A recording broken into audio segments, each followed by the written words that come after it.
वक्त हो चला है जोहार झारखंड का। मैं हूं आपके साथ रुचिका राज। बुलेटिन की शुरुआत इस वक्त की बड़ी खबर के साथ करेंगे। पश्चिमी सिंहभूम के कोल्हान जंगल में 5 किलोग्राम का आईईडी बम मिला। भाकपा माओवादियों ने ये बम टोंडो के पूर्ति टोला और चिड़िया बेड़ा के बीचों बीच जंगली इलाके में प्लांट किया था। नक्सली इस आईईडी के जरिए सुरक्षा बलों को उड़ाना चाहते थे, पर जांबाज जवानों ने समय रहते आईईडी का पता लगा लिया और बम निरोधक दस्ते की मदद से इसे नष्ट कर दिया और इसके साथ ही नक्सलियों की बड़ी साजिश नाकाम हो गई।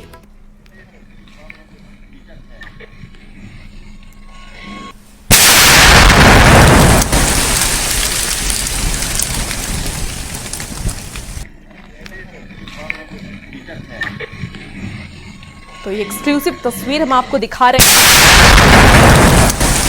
पश्चिमी सिंहभूम से इस वक्त की ये बड़ी खबर, जहां कोल्हान जंगल में मिला है आईईडी बम।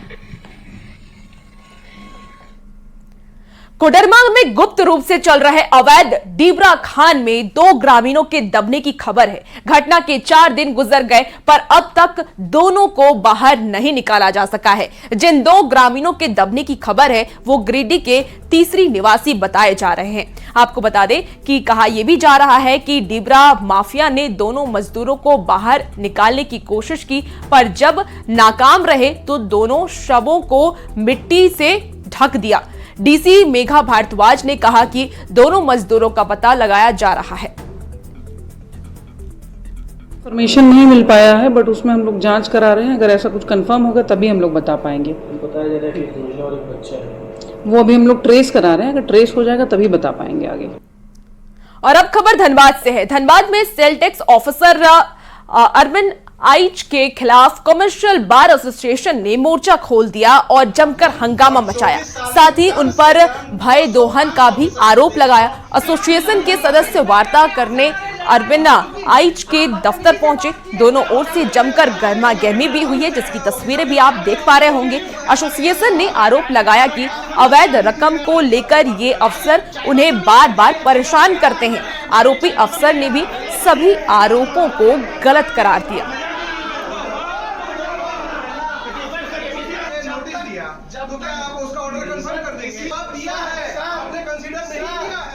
कोई एक पार्टी का जो नोटिस इशू किया था वो इलीगल तरीका से अनड्यू एडवांटेज एक नोटिस था। तो हमने इनको कहा जे सर ये जो नोटिस आपने इशू किए ये अनड्यू एडवांटेज, ये पार्टी का नोटिस इशू नहीं होना चाहिए, क्योंकि साइड पोर्टल हमारा एक बता रहे हैं और आप एक तरह का नोटिस इशू किए हैं। उन्होंने बोला जे जो मर्जी कर लीजिए आप जो चीजें हैं वो पोर्टल पे दिख रही है, सबको दिख रही है। क्या दिख रही है? नोटिस दिख रही है, जो है प्रोसीडिंग्स है दिख रहा है, बस। इसके अलावा आप पे आरोप लगा रही है, आप पैसा मांग कर रहे हैं हर केस में। कहने दीजिए, दिख रहा है ना पोर्टल पे। अगर वो आरोप लगा रहे हैं तो मैं पोर्टल पे क्यों अपलोड कर रहा हूँ चीजों को। अब खबर धनबाद से है। धनबाद के चिरागोड़ा में शातिर चोरों ने एक साथ 2 घर को निशाना बनाया। चोरों ने करीब 6 लाख के जेवरात समेत 1.5 लाख कैश पर हाथ साफ किया। शातिर अपराधी दीवार फाड़कर एक घर में घुसे तो दूसरे घर का ताला तोड़कर चोरों की वारदात को अंजाम दिया है चोरों ने। और धनबाद से ये तस्वीर आप अपने टीवी स्क्रीन पर देख रहे हैं। 21 तारीख को रात 8 बजे हम ताला बंद करके आंटी हॉस्पिटलाइज थी, उनका खाना लेके गए थे। 10 बजे जब आए, सुबह 10 बजे आए कि फिर नाश्ता उस्ता बना के आंटी के साथ आंटी के लिए ले जाएगा। घर में हमारे बेटा बहू लोग सब सोए हुआ था अपने अपने रूम में सब। किस तरफ से लोग आया? अब ये कैसे कहा जाए, यहाँ कुंडी टूटा हुआ है दरवाजे का, और दरवाजा का कुंडी तोड़ के और अंदर घुसा है। ये इसको खोला है और खोल के अंदर घुसा है। ये भी खिड़की खोला हुआ था, लेकिन अभी हम इसको बंद कर दिया गया है। अलमारी से सामान ले गया। अलमारी से सामान ले गया। पैसा कुछ कैश था, 1-1.5 लाख रुपया कैश था, और वही करीब 5-6 लाख रुपया, 5 लाख रुपया का जेवर गए। आप लोग बाहर गए हुए थे हम लोग, बोकारो। रांची पुलिस ने पूर्व पार्षद वेद प्रकाश हमला कांड का खुलासा कर दिया और गोलीबारी करने वाले शूटर राहुल जायसवाल को दबोच लिया। पिछले साल दुर्गा पूजा के समय रांची निवासी धीरज मिश्रा ने वेद प्रकाश की लड़ाई हुई थी। इसमें धीरज मिश्रा की गाड़ी क्षतिग्रस्त हुई थी। बदला लेने के लिए उसने उत्तर प्रदेश के गाजीपुर के शूटर राहुल जायसवाल को रांची बुलाया। वेद प्रकाश की हत्या का सौदा 70,000 रुपए भी तय हुआ। 6,000 रुपए एडवांस दिए गए। इसी बीच शूटर राहुल जायसवाल ने धुर्वा के बस स्टैंड में वेद प्रकाश को गोली मार दी, जिसमें वो घायल हो गए। उनकी हालत गंभीर बताई जा रही है। बता दें आपको कि उनका इलाज भी चल रहा है और इस मामले में 2 आरोपी की तलाश चल रही है। रथ यात्रा के दिन जो है वेद प्रकाश सिंह को गोली मारी गई थी, उस कांड का उद्भेदन हो गया है और उद्भेदन के बाद उस घटना में शामिल एक अपराधी जो यूपी गाजीपुर का रहने वाला है राहुल जायसवाल, वो पकड़ा गया है। उसने जो घटना का वर्णन बताया है, इस घटना में उसके साथ एक सत्यम पाठक शामिल था और इन दोनों ने जो ये घटना की वो धीरज मिश्रा के कहने पर किया है। जो इन लोग को जानकारी है वह धीरज मिश्रा से वेद प्रकाश सिंह को एक बार वेद प्रकाश सिंह ने उसके साथ मारपीट किया था किसी दुर्गा पूजा में स्कॉर्पियो के जुलूस में घुसने के चलते। उस बात से वो काफ़ी क्षुब्ध था और उसने पहले से ही मन बनाया था कि हमको वेद प्रकाश सिंह की हत्या अपने बहन की शादी के बाद करनी है। तो इस घटना में जो थे सत्यम पाठक और राहुल जायसवाल का उन लोग उपयोग किया। धीरज मिश्रा इसको भाड़ा देके, बस का भाड़ा देके यहाँ पर बुलाया। 70,000 रुपया इसको पेमेंट करने की बात थी। बोकारो के जेएसएफसी गोदाम में बड़ी गड़बड़ी पकड़ी गई है। खाद्य आपूर्ति मंत्री बन्ना गुप्ता ने स्टॉक की जांच में 154 क्विंटल गेहूं ज्यादा पाया। ये गेहूं बिहार और पश्चिम बंगाल में बेचने की तैयारी थी। रजिस्टर नहीं मिलने की वजह से चावल के स्टॉक का वेरिफिकेशन नहीं हो सका। मंत्री बन्ना गुप्ता ने जेएसएफसी के एजीएम को सस्पेंड करने का आदेश दिया और चास के एसडीएम से पूरी रिपोर्ट तलब की। मंत्री ने इस गड़बड़ी के लिए डीएसओ, एमओ और एजीएम को जिम्मेदार ठहराया। टॉर्च बंद करो। इसमें डीएसओ की भी भूमिका बहुत संदिग्ध है। उत्तरदायित्वों का निर्वाह नहीं किया है और डीएसओ इसकी इमीडिएट बॉस हैं, जिनको सप्ताह में एक दिन भौतिक वेरिफिकेशन करना है, उनको जांच करना है। नमक पानी में पड़ा हुआ है, नमक को कोई देखने वाला नहीं है, कितना सामान उतर रहा है। यदि एजीएम जिम्मेवार हैं तो डीएसओ भी जिम्मेवार हैं, एमओ भी जिम्मेवार है और जो भी पदाधिकारी हैं संबंधित वो भी जिम्मेवार हैं और इसका हम विभागीय स्तर पर भी इसकी हम कार्रवाई सुनिश्चित करेंगे। लेकिन अभी जिला प्रशासन से हमने एक पूरा इसका समग्र रिपोर्ट मांगा है।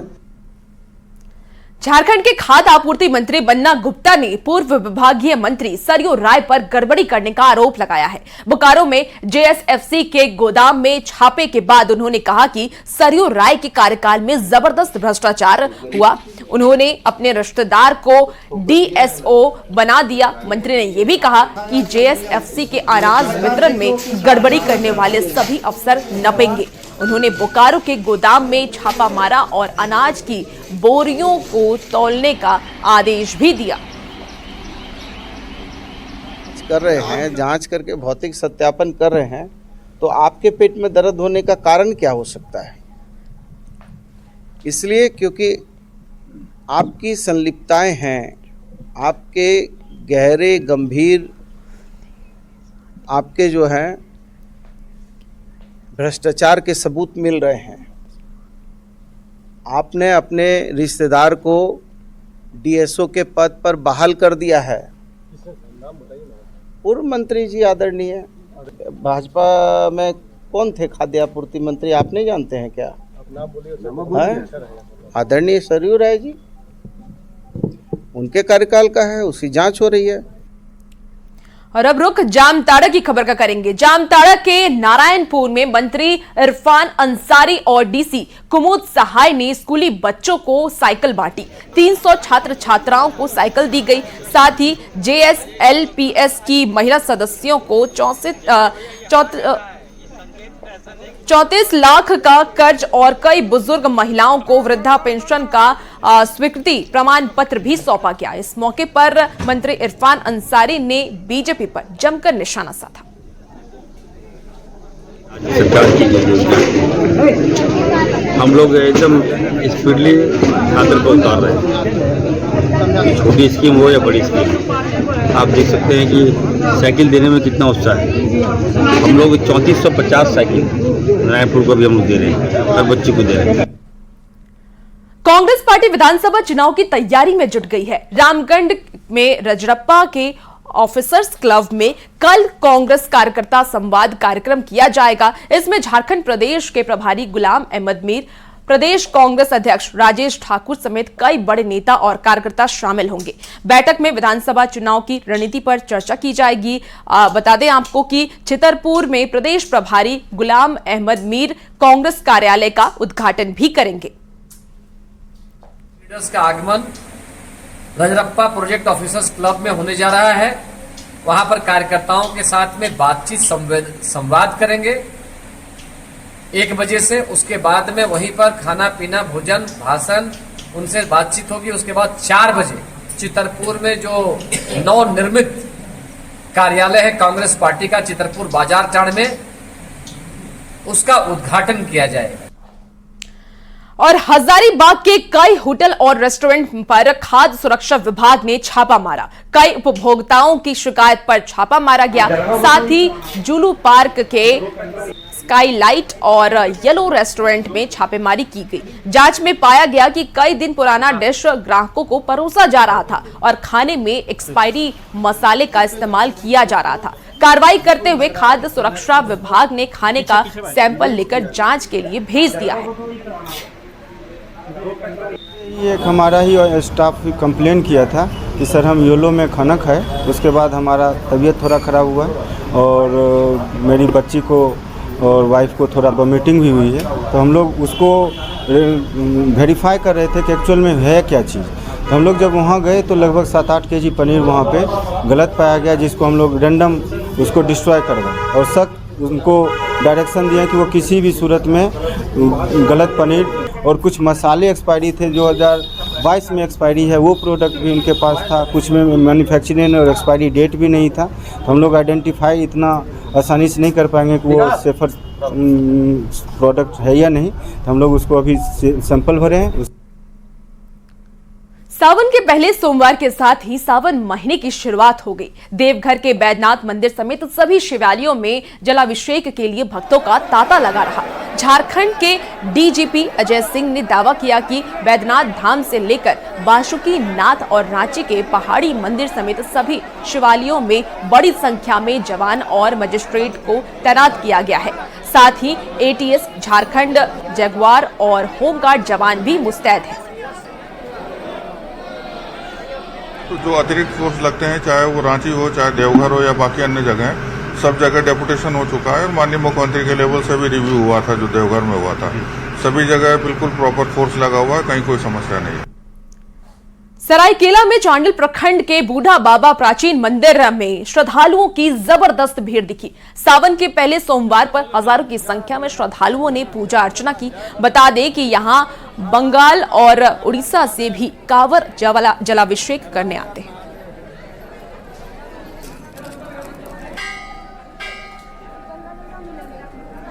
आए हैं पहला सोमवारी यहाँ स्वर्ण रेखा नदी में स्नान किए और बाबा से दर्शन किए, बहुत अच्छा लगा। हमें भी यहाँ आकर बहुत मतलब प्रसन्नता मिली है, खुशी हुआ है। बहुत राजा महाराजा के जमाना से ये बना हुआ है मंदिर। सत्ता पक्ष के 6 विधायकों की कमेटी से वार्ता के बाद सहायक पुलिसकर्मी ने आंदोलन खत्म करने का ऐलान किया।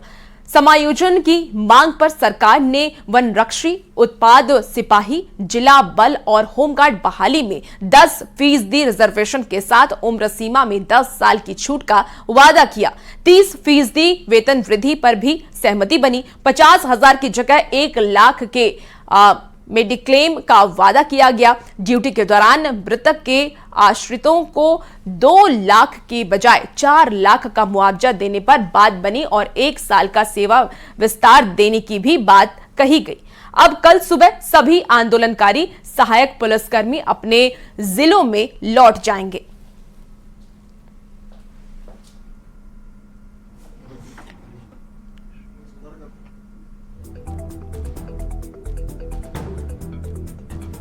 इन लोगों का जो डिमांड था, उस डिमांड पर हम लोग चर्चा किए। चर्चा के दरमियान में फलाफल निकला और यह आज अभी इन लोग अपना आंदोलन को समाप्त करेंगे।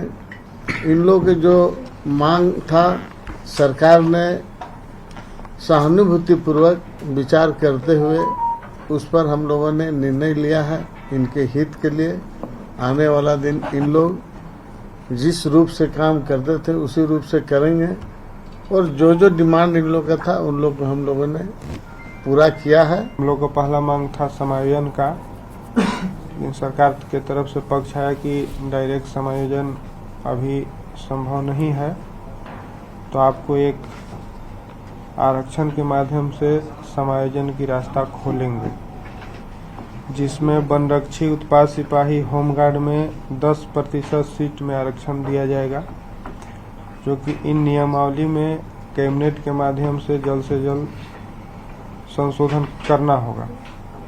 और पूर्व में भी मेरा जो सहायक पुलिस नियमावली है उसमें 10% अधिमानता की प्रावधान है, तो उसमें जो है उस जो स्वतः चलता रहेगा। और आने वाली वनरक्षी या उत्पाद सिपाही होमगार्ड है उसमें 10 वर्ष का उम्र सीमा में छूट दी जाएगी। और अब खबरों में आगे बढ़ेंगे। खबर धनबाद से है। धनबाद के रणधीर वर्मा चौक पर देर शाम अचानक ट्रैफिक जाम लग गया। चारों ओर गाड़ियों की लंबी लाइन लग गई। कोर्ट से लेकर SSLNT कॉलेज और इसके बाद कोयला नगर, हीरापुर और विनोद मार्केट जाने वाली सड़कों पर रफ्तार थम गई। सभी गाड़ियों पर ब्रेक लग गया। जाम में ADM की गाड़ी और एम्बुलेंस भी आधे घंटे तक फंसी रही। बड़ी मुश्किल से दोनों गाड़ी को जान से बाहर निकाला गया। आपको बता दें कि बेकार बांध के राजेंद्र सरोवर में शिव महाआरती को लेकर के बरटाड़ और काम्बाइड बिल्डिंग में नो एंट्री लगाई गई थी।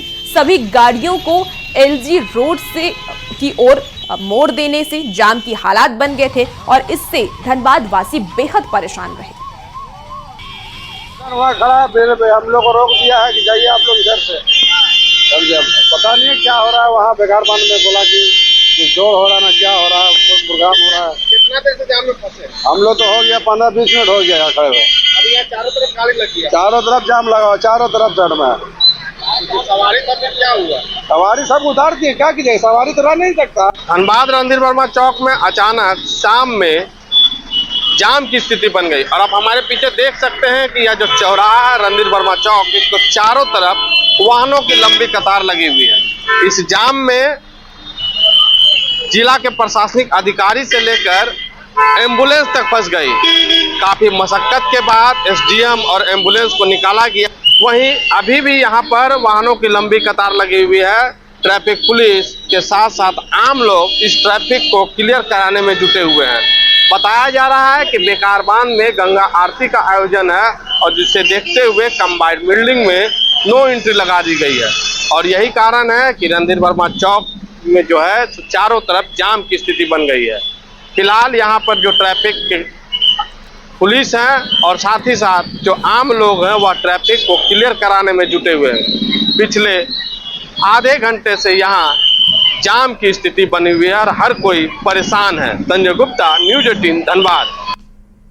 फिलहाल इस बुलेटिन में इतना ही। खबरों का सिलसिला यूं ही न्यूज़ 18 बिहार झारखंड पर जारी है।